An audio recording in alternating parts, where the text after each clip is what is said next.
Today, we're going to get a look at the perpetrator that literally should be all of our greatest fear.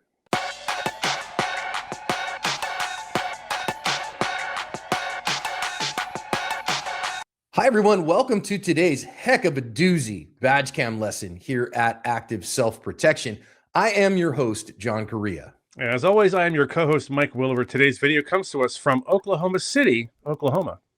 The Black Arch Protoss holster is the only hybrid-like holster that I can recommend. It does everything that a holster needs to do and is great for strong side carry. They're part of our holster consortium. Go check them out at the link in the description. Make sure to go read the news stories on this one. The car here that they're looking for is a stolen vehicle. It's been carjacked. Was a second car that this guy had carjacked after murdering a couple people. Had an argument with his sister, stolen her gun, and then they found the car that he was currently in on the real-time information or real-time crime center. And man, so then they started a chase.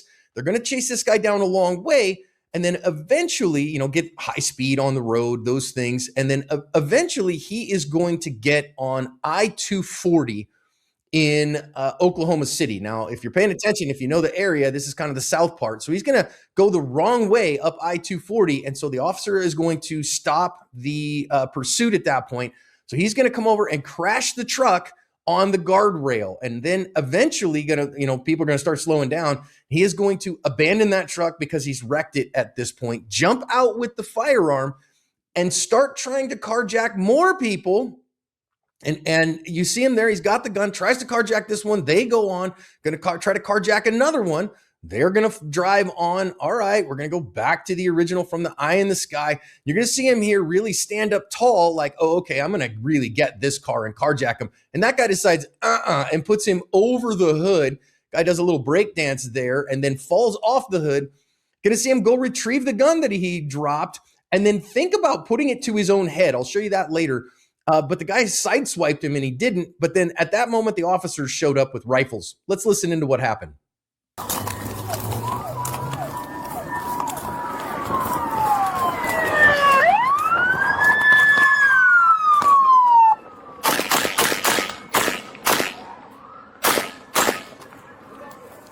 "18 shots fired, 18 shots fired. He's down. I can't see the gun.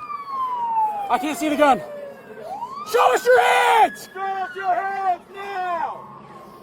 Hawthorne was transported to an area hospital where he died. Hawthorne's crime spree.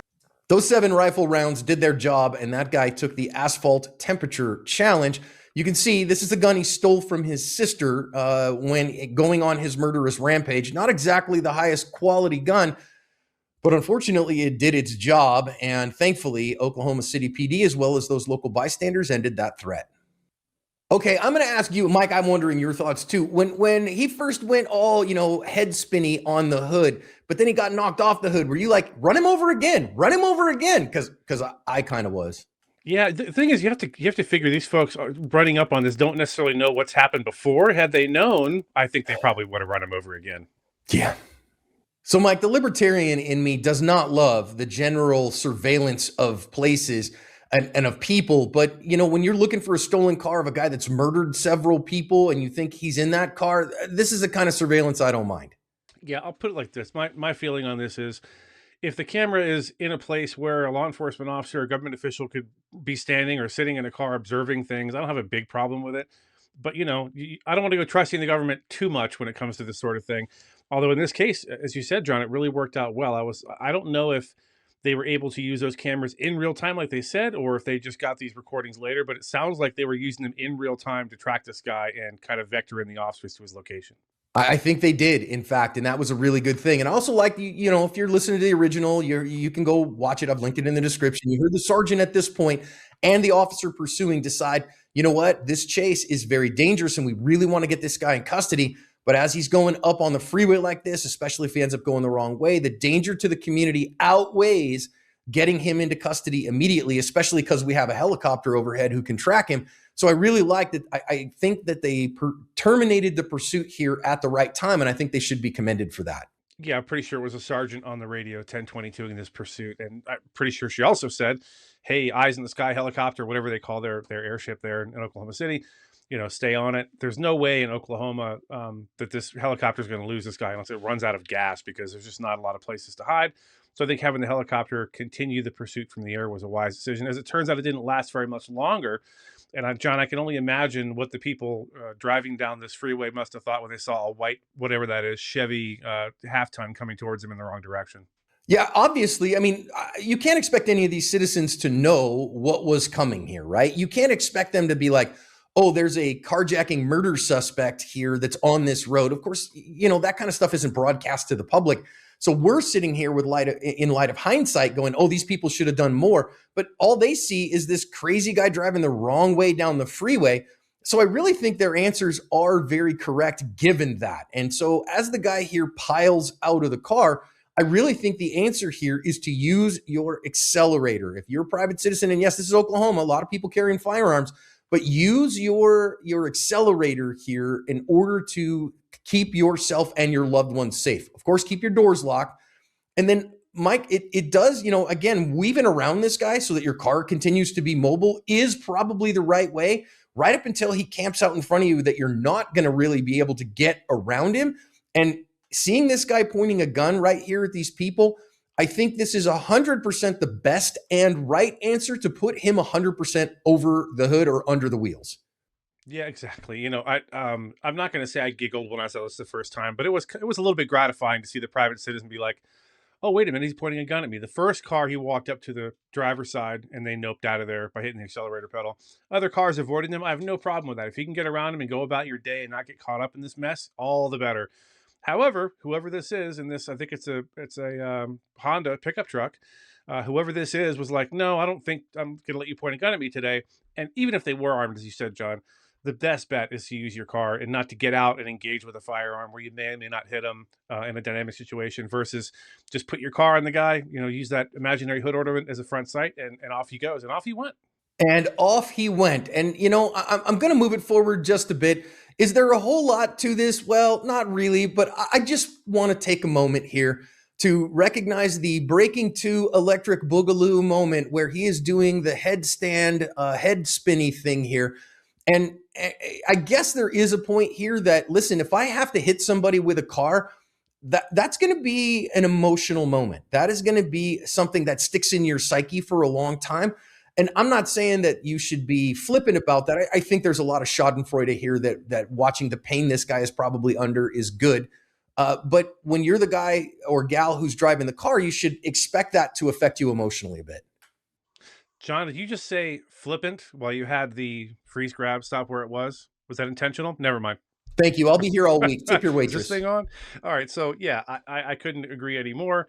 I think the person inside of this car, I don't think they have any reason to, have nightmares and PTSD. At the end of the day, they were threatened directly by somebody with a gun who, whether they knew it or not, had already killed several people and had no qualms killing someone else. And John, another thing you mentioned on a pre-brief was, look, you could comply. Maybe he just wants the car, but we don't know what he wants. And if I can get out of there one way or another, whether it means hitting him or going around him, I'd really rather not be in this situation and not being interacting with this guy. Because you said earlier, he might not mind your brains all over the seat of that car in order to get away with what he's trying to get away with. I think that's important. You say, well, he just wants the car. Hey, he's murdered multiple people. And if somebody points a gun at you, you should assume it's real, assume it's loaded, and assume that he's willing to use it on you, because this guy certainly was. Now, I also think there's another interesting bit here. Of course, this is all happening in very brief time, but as you zoom in on the next car, so he went, pick the gun up, comes next, and it looks to me here like he's got that gun pointed to his own head. Now, he could be just trying to lift his arm away from the vehicle and get around it, but it kind of looks like he was about to die by suicide here to me. That doesn't make anything that this driver did wrong. In fact, I think it's entirely correct. But it's just worth saying that, hey, you know what? These guys, he's not going into custody here. If he thinks he's going to get put into custody, he ain't going to make it. And I think that's worth us considering. Yeah. Once you see this guy driving the wrong way on the freeway, that's your first indication that he's willing to do anything to get away. He's not concerned about the lives. Clearly, he's a triple murderer, right? Allegedly. He's clearly not worried about anyone's safety or their lives or whatever. So anything he does from then on shouldn't be a big surprise, up to and including pointing guns at people, trying to carjack more people. He's desperate to get away. That's all he cares about. Neither one of these drivers should lose a moment's sleep over what they perceive they may have done here. This guy was not going to jail that day. I can guarantee you that. He was going to either kill himself or be killed by the police, but he was not going to jail. And this, I think, Jonathan, you're probably right. I hadn't noticed this the first time I watched it, but it does look at least a little bit like he was trying to end his own life. Whatever, he didn't have to. Yeah, and again, that's not a reliable means either. Again, you've got to stop this threat. Good job by all these private citizens just getting away from this guy. And good job by this responding officer, okay? So I went and measured this. Google Maps is our friend. And this is around a 65, 68 foot shot, give or take, depending on exactly where everyone is. But you're talking about 22 yards, give or take. So I think it's very akin to, on a shooting range, a 25-yard, man-sized target with your patrol carbine. And that's not a super challenging shot. But the one thing I will say is that if you can't do it on command at the range under very little stress of just a timer, you're certainly not going to be able to do it in real life. So this is why you want to get real good. I don't mind him shooting 7 shots, but I want shots 1, 2, and 3 to be effective. Yeah. So your rifle training is critically important for a number of reasons. We always, John and I always say, oh, I really hope these guys will hope they would grab a rifle or a shotgun when they get out of their car facing an assailant, a bad guy with a pistol or a knife. The reason being is you can handle business from a lot farther away. However, it doesn't make a 20, 25-yard shot a gimme. You still have to have basic marksmanship fundamentals in play. You still have to have that confidence that I always talk about in your equipment and in your abilities. For example, do I have a round in the chamber to begin with? I don't want to run up to this guy who's armed with a gun and have my AR-15 go click when it should go bang. All that sort of thing comes into play, but it's something you don't want to be thinking about as you're rushing across the median to put a stop to this guy's shenanigans. And this officer clearly was prepared. He clearly had confidence in his abilities and his equipment, sling notwithstanding. Yep. Grip the gun, sight the gun, trigger the gun, right? So grip is the master, sight set the pace, trigger is a servant. And this is a properly equipped firearm, right? This is a properly equipped patrol carbine. And this officer did great.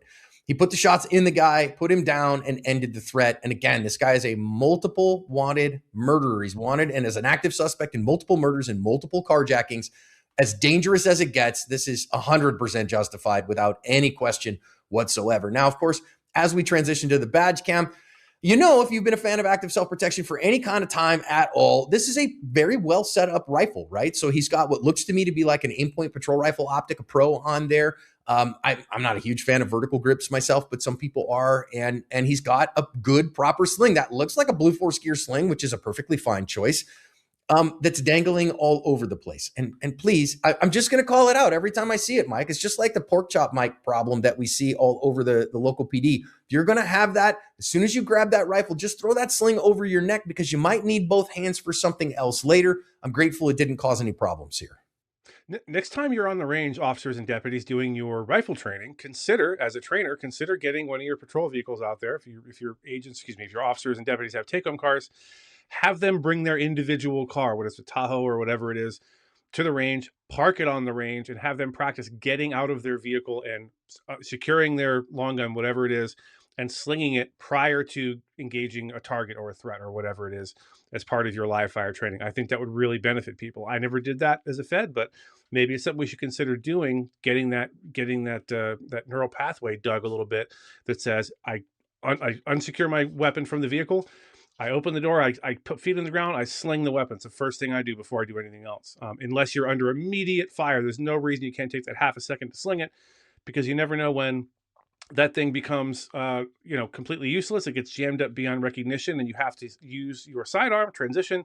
Now you're dealing with AR in one hand, gun in the other, or God forbid, put the AR on the ground to interact with the suspect, whatever it is. I think the sling is absolutely necessary, and there's no reason really not to use it. Yeah, and golly, we see it all the time. We've seen guys put their rifle on the ground in order to do something, whether that's put a tourniquet on themselves or to put a suspect into custody. It's just not good. It's just not what we want to do. So just throw that sling over your neck. Takes you literally a half a second. Now, he does a really good job here. He closes to contact. That takes bravery with a suspect who is literally killing people, engages that suspect, accurate fire, puts the guy down, and ends the threat, and then does the right thing. And I think that's lovely. Now, I want to spend a moment at the end here talking to all of our private citizens about, they recovered the firearm that he had. And you can see here, this is a pink SCCY, Sky is what they call, we jokingly say that it's pronounced Sucky, CPX2. and a very common gun. And a lot of people own them because they're so cheap. That's okay. I don't mind a cheap gun. Well, I mean, I don't necessarily like this one. They're not very reliable, but it is our responsibility to secure firearms. The best information I have is that he stole that gun from his sister after he had an argument with her. And that's a good reminder that you have to keep your firearms secure from unauthorized access, and just sticking it in a sock drawer ain't it, because it can get into the wrong hands and be used to murder multiple people. She's not responsible for him murdering people with it. I'm not saying that at all. I am saying, though, that bad people steal guns from good people all the time, and we can prevent that by just keeping it in a good security container at home, or God forbid, if we have to, leave it in a car. I don't recommend leaving a gun in a car, but a good security container can keep violent felons from having guns. And I think it's worth reminding us of that, Mike. Yeah, and it doesn't. I think most people, when they think about securing a gun, they're thinking about small children or bad guys breaking in and stealing your guns. Those are things to be concerned about and things you should try to prevent. But it also could mean a number of other things, like this awful situation, or God forbid, a loved one who you don't know what's going on with them and they're looking for a way to end their own life, let's say, and they take your gun and use it. How would you feel? You'd feel terrible. So keep those guns locked up at all times unless you're actively carrying it or using it. Now, at the end of the day, I want to commend all the officers involved in this, the management of the Oklahoma City Police Department. You guys are obviously training hard and doing a great job. These guys moved in on a very extremely, one of the most dangerous suspects we've ever seen on the channel, and they took care of business and covered their ass.